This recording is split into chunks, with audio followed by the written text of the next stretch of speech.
5 ամիս ապօրինի կալանքի տակ գտնվող ազգային բարերար, գործարար Սամվել Կարապետյանի կալանքը ևս 2 ամսով երկարաձգելու միջնորդություն է ներկայացրել։ Քննչական կոմիտեի համապատասխան քննիչների խումբը բաղկացած է 53 քննիչներից։ Այդ խումբը փաստացի գործում է 2025 թվականի հուլիս ամսից և 53 քննիչներից բաղկացած քննչական խումբը դեռևս դատարանից խնդրում է, որ կարողանան կատարել նախաքննություն, իսկ այդ ընթացքում Սամվել Կարապետյանը լինի կալանավորված։ Սա ինքնին այս նախադասությունը, այս երևույթը աբսուրդ է։ Ինքնին, միայն սա արդեն բավարար է արձանագրելու համար, որ մենք իրավաբանությունից դուրս ենք գործում։ Բայց առաջնային շեշտադրումը այս պահին ցանկանում ենք կատարել այն իրադարձությունների վրա, որը վերաբերում է Հայաստանի Հանրապետության Վճռաբեկ դատարանի հակակոռուպցիոն պալատին։ Տեսեք ինչ տեղի ունեցավ։ 2025 թվականի նոյեմբերի 13-ին վերաքննիչ հակակոռուպցիոն դատարանը մերժում է դատախազության կողմից ներկայացված բողոքը։ Այդ բողոքի մերժումը իրենից ենթադրում է մի իրավիճակ, որ փաստացի պահպանվում է միայն աբսուրդային կոչի դրվագը, այսինքն մեր ձևով կմասնակցենք Մայր աթոռի պաշտպանությունը, նախադասությունը որպես կոչ որակելու իրավիճակ։ Իսկ տնտեսական բնույթի աբսուրդային մեղադրանքները հիմնավոր կասկած այդպես էլ չէին հաղթահարել։ Սա ինչ է նշանակում, որ Սամվել Կարապետյանը այլևս պետք է լիներ ազատության մեջ, երբ նոյեմբերի 18-ին կալանքի ժամկետը լրանում էր։ Գիտեք ինչի համար, քանի որ կոչի դրվագով ինքնին նախաքննության ժամկետը 5 ամիս է։ 5 ամիս։ Այն կարող է երկարաձգվել 1 ամսով, բացառիկ դեպքերում փորձաքննության նպատակով։ Իսկ 53 քննիչներից բաղկացած քննչական խումբը քանիցս արձանագրել է, որ նման անհրաժեշտություն չունի։ Ֆիքսեցինք նոյեմբերի 13 վերաքննիչ հակակոռուպցիոն դատարանի որոշում։ Ինչ է տեղի ունենում նույն օրը։ Քննիչի կողմից դեռ միջնորդություն չի ներկայացվել։ Երկարաձգման նման միջնորդություն մուտք չէր արվել։ Իդեպ զանգվածային լրատվության միջոցների մեր որոշ գործընկերներ 2025 թվականի նոյեմբերի 12-ին հրապարակել էին տվյալ, որ իբրև քննիչի կողմից նման միջնորդություն ներկայացվել է։ Պաշտոնապես հայտնում են, որ չէր ներկայացվել։ Այստեղ ամենակարևոր հանգամանքը որն է, քննիչը ինչի չէր ներկայացնում, քանի որ քննիչը չգիտեր ինչ միջնորդություն ներկայացնի։ Սա կարծում եմ, թե իմ համոզմունքն է, թե գործընկերներիս համոզմունքն է, թե ցանկացած ողջամիտ իրավաբանի։ Եթե ունես մի հատ կոչի դրվագ, որը ինքնին աբսուրդ է, ամեն գնով ստացել ես 5 ամիս կալանք, տնտեսական բնույթի մեղադրանքներ ունես, որոնք հիմնավոր կասկածի շեմ չեն հաղթահարել, հիմա ինչ պետք է անես։ Եվ ինչ է տեղի ունենում։ Նոյեմբերի 13-ին Վճռաբեկ դատարանը հրապարակում է որոշում։ Հրապարակում է որոշում ստվերային արդարադատության պայմաններում, որտև այդ որոշման հրապարակման մասին չենք իմացել մենք, չեք իմացել դուք, չեք իմացել, այսինքն որևէ ձև էլ չունեիք իմանալու, նույն ձև ոնց մենք, բայց դրա մասին գիտեր քննիչը, որտեղից գիտեր, որտև պատկերացրեք քննիչը կարողանում է նոյեմբերի 13-ին ժամը 18:27 մուտքագրի երկարաձգման միջնորդություն, հղումներ կատարի Վճռաբեկ դատարանի որոշումից, որը մենք չենք ստացել, իդեպ մինչ օրս չենք ստացել։ Կարողանում է կից ներկայացնել Վճռաբեկ դատարանի որոշումը դատարանին, որտեղ Վճռաբեկ դատարանը փորձ է կատարել ցույց տալու, որ տնտեսական բնույթի մեղադրանքներից մեկով իբրև կարող է լինել հիմնավոր կասկած։ Բայց Վճռաբեկ դատարանի որոշումը, ինչքան էլ այն այդքան անհրաժեշտ է եղել քննիչների համար, միևնույն է ուշացած է։ Դրան առանձին կանդրադառնանք։ Բայց պատկերացրեք, Վճռաբեկ դատարանի պրակտիկան ուսումնասիրենք, հասկանալու համար։ Եղել է դեպք, որ Վճռաբեկ դատարանը մոտ 20 օրվա ընթացքում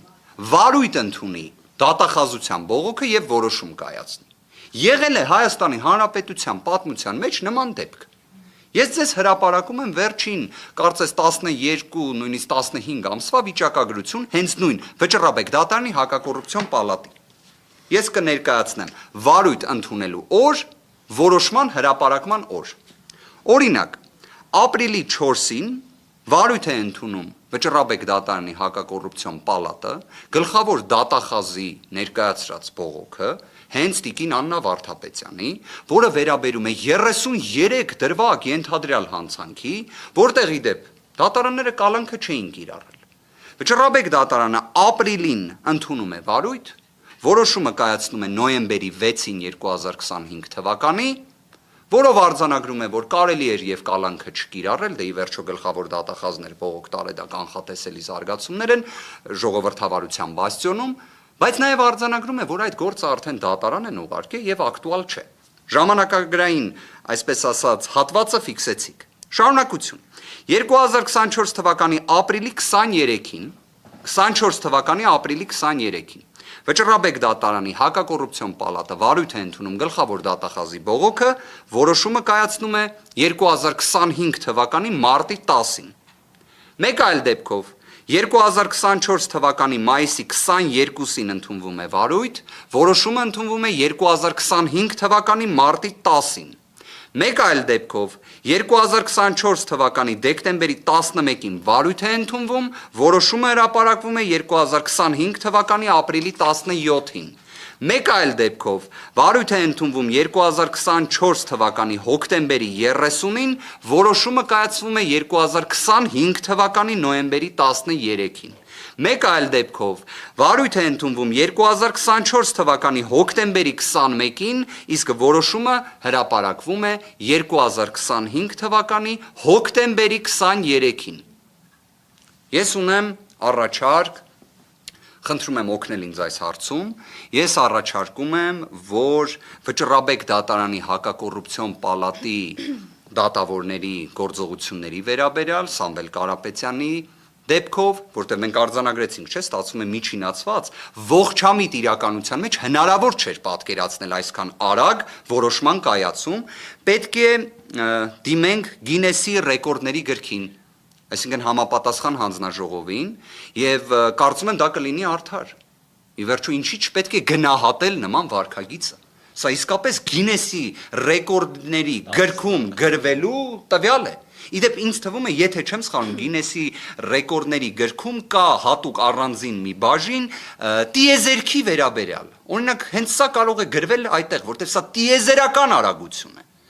Իսկապես սա նույնիսկ լույսի ձայնի արագությունը գերազանցող վարքագիծ է Վճռաբեկ դատարանի կողմից։ Իդեպ,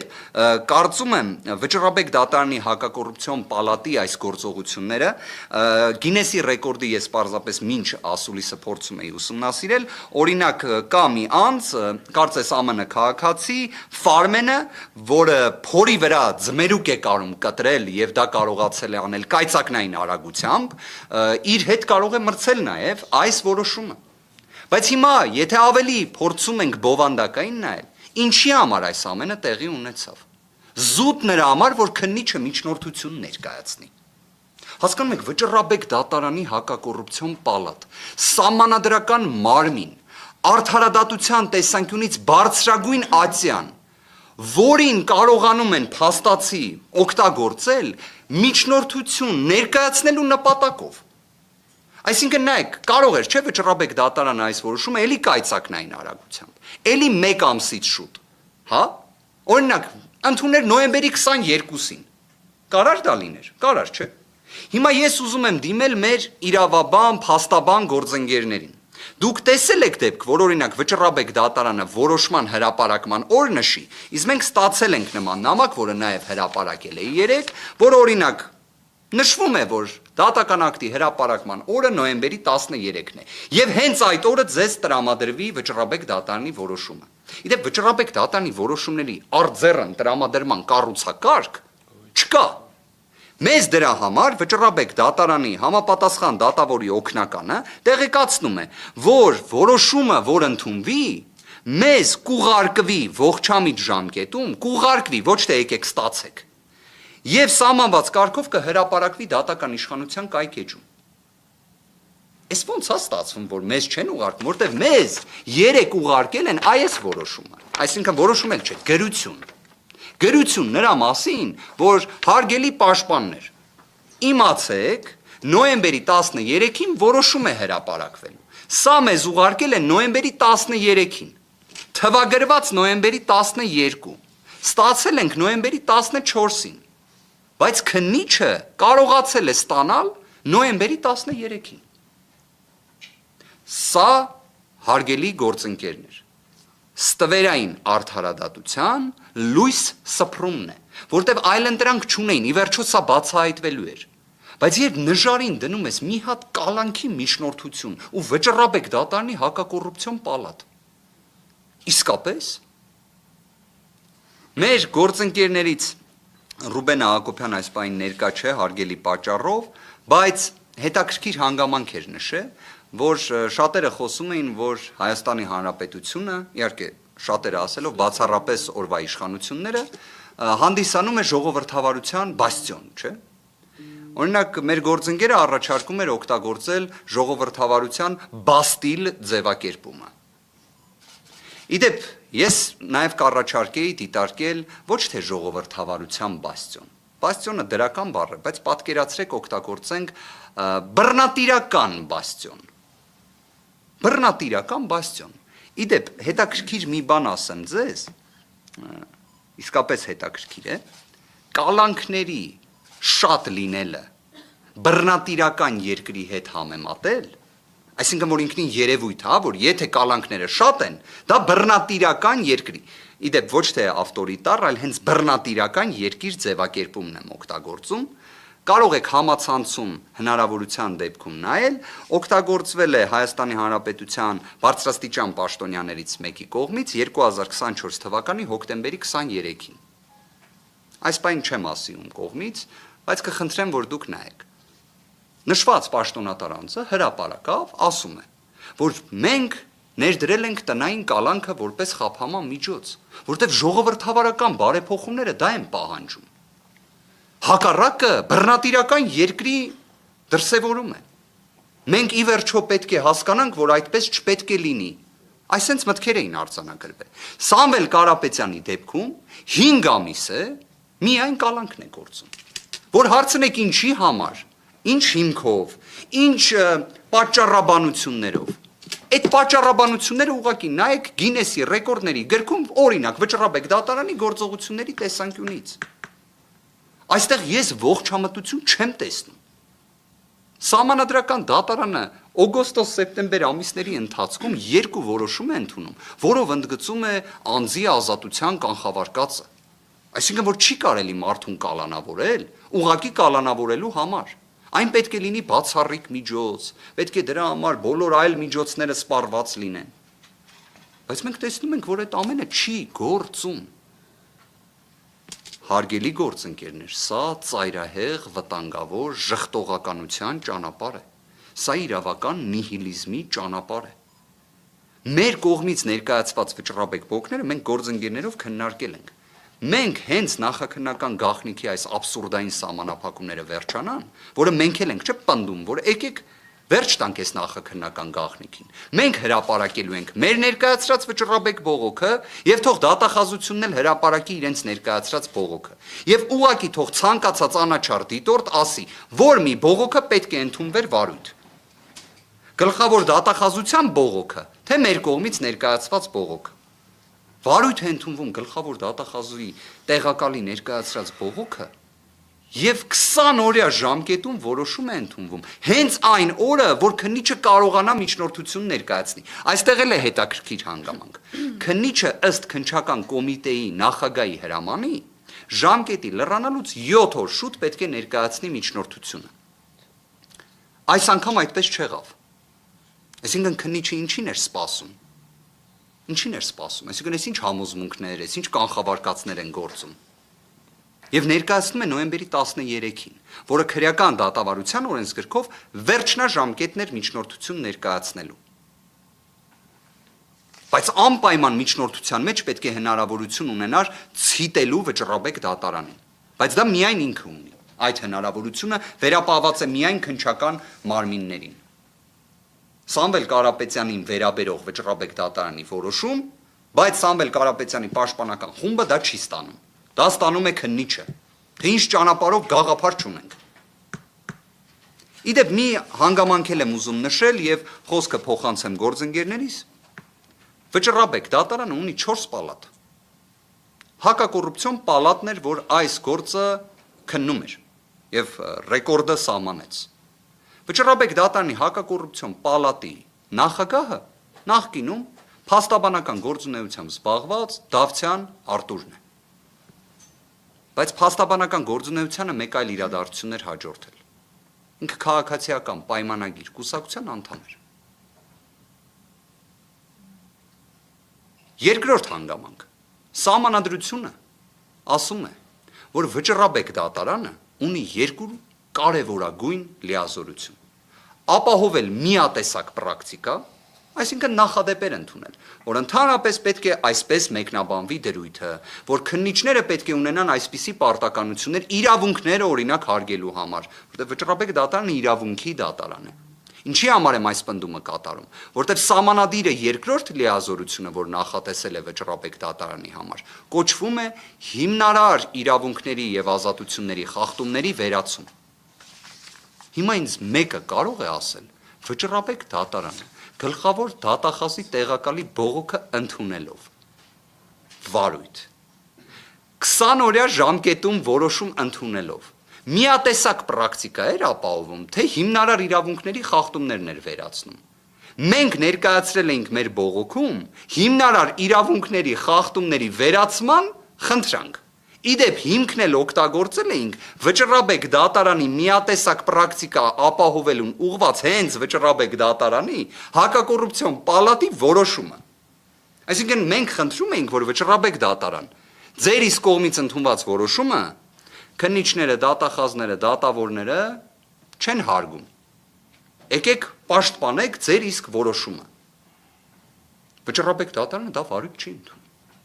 Այս որոշմամբ հիմա միատեսակ պրակտիկայիք ապահովում, թե հիմնարար իրավունքների խախտումների վերացում էիք ապահովում։ Իդեպ հստակ ասեմ, ոչ այնա, ոչ մյուսն է, որտեղ արդյունքում վճռաբեկ դատարանը մերժել է գլխավոր դատախազի տեղակալի բողոքը, որտեղ դա վաղեմությունը անցած դատական ակտի վերաբերյալ է։ Օգոստոսի 15-ի դատական ակտի վերաբերյալ որոշում են կայացնում։ Բայց դուք նայեք ինչքան կարևոր էր իրենց համար, որ նոյեմբերի 13-ին անպայման պետքա հրապարակվի, որը վերջին օրն է կալանքի երկարաձգման միջնորդության ներկայացման եւ այլ։ Այն, որ այս գործում քաղաքական հետապնդման բաղադրիչը անհերքելի է, անվիճելի է, մրցակցությունից դուրս է, կարծում եմ բոլորի համար ակնհայտ է։ Մենք պարզապես հերթական տվյալներն ենք դրա վերաբերյալ արձանագրում։ Իդեպ, բայց նույն նոյեմբերի 13-ին վերաքննիչ հակակոռուպցիոն դատարանը իր որոշմամբ արդեն իսկ այնպիսի դիրքորոշում է ներկայացրել, որը պարտադիր է թե քննիչի, թե դատախազի, թե դատարանների համար, որտեղ այդ որոշումը բեկամված չէ։ Իսկ ըստ այդ որոշման կալանքը չի կարող այլևս երկարաձգվել։ Ես հենց նման կատեգորիկ դատողություններ կանեմ։ Այն պատճառաբանությունները, որոնք համադրվում են եւ վերլուծվում են, եւ այն միջնորդությունը, որը մենք արդեն իսկ ուսումնասիրել ենք քննիչի կողմից ներկայացված, հնարավորություն չի տալիս նվազագույն իրավական պետության պայմաններում կալանքի երկարաձգման։ Սա է իրավիճակը։ Գործընկերներս Շատ լավ։ Շնորհակալություն, հարգելի գործընկերներ, ես ցանկանում եմ, մենք հաճախ ենք խոսում, տնտեսական բնույթի